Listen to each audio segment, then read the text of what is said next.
And I usually get chewed out if I don't do my signature poem before any time I'm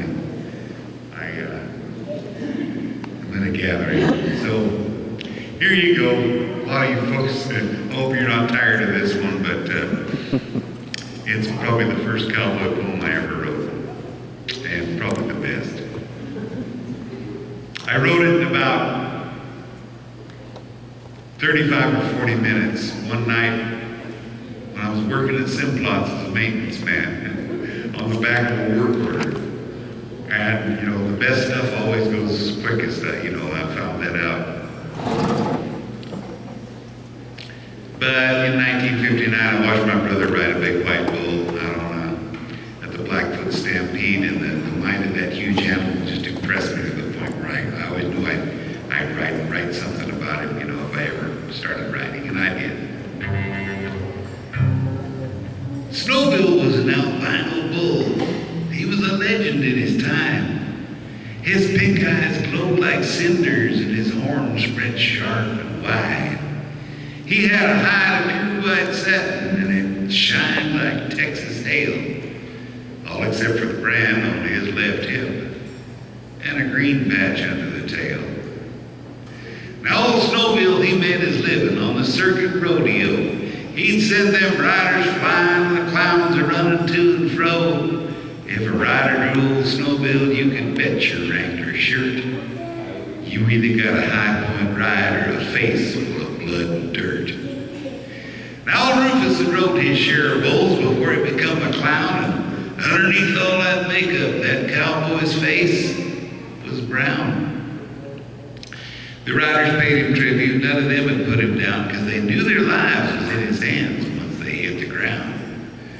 Now Rufus and old Snowville, they'd done many a rodeo. The crowd watched them Snowville send that clown on many a barrel roll. They respected one another. It was more like play than fight. And Snowville, he got some extra grain behind the chutes at night, but it was in a place down south of here once when old Rufus was on his own.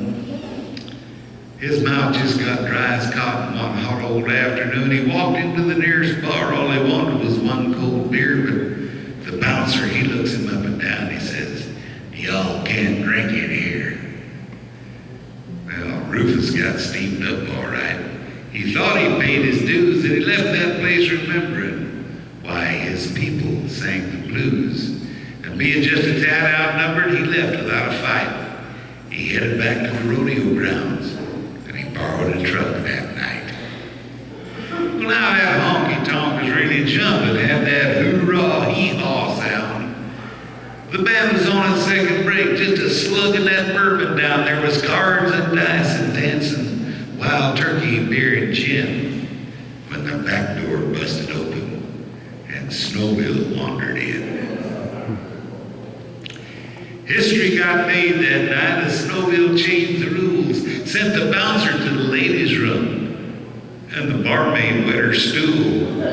Sent the pool table flying, he wedged it up against the door, then he knocked the lights out with his horns when he jumped behind the bar. Old Snowville stopped and snorted, raking bottles off the shelves, with his foot stuck in his spittoon, keeping time with his brass bell. Had that barkeep's apron snagged across the horns above his eyes when he spun and chased a pool shark halfway across that dive. By then, the barroom floor was inches deep in beer and whiskey foam. Old Snowville stopped just long enough to have a little of his own. Pabst Blue Ribbon mixed with Coors, vodka mixed with draft. He was heading for the bandstand. Through it all, he bucked and splashed. Well, the bass player, he tried to reach the door, but had to dodge behind an amp as Snowville hooked a pedal steel and he wore it for a hat. The piano made a mournful honk when his tail struck a chord. He whirled and charged that baby grand and turned it into boards. Then Snowville stopped abruptly and he made to paw the ground. He spurred off with the jukebox. It was Ernie Stubbs' turn now. And the colored lights exploded as him and Nashville did collide and filled the air like falling rain with top 40 45s. Well, the bouncer, he was praying in the second toilet stall.